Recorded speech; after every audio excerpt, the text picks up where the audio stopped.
most challenging part in this concept was to combine two elements which are for BMW very important. It's elegance and dynamic. But at this concept, because it's an X car, we have also to answer the demand of strength.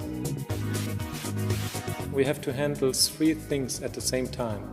I think we achieved a result which actually answers on all three of them. So we have the dynamic with very expressive lines, we have also the elegancy in the roofline, and we have the strength with the big wheels with a very expressive front and rear end.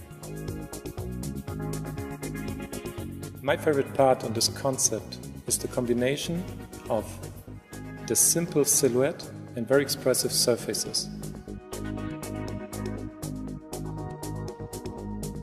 For us at BMW, in BMW design, precision poetry is very important.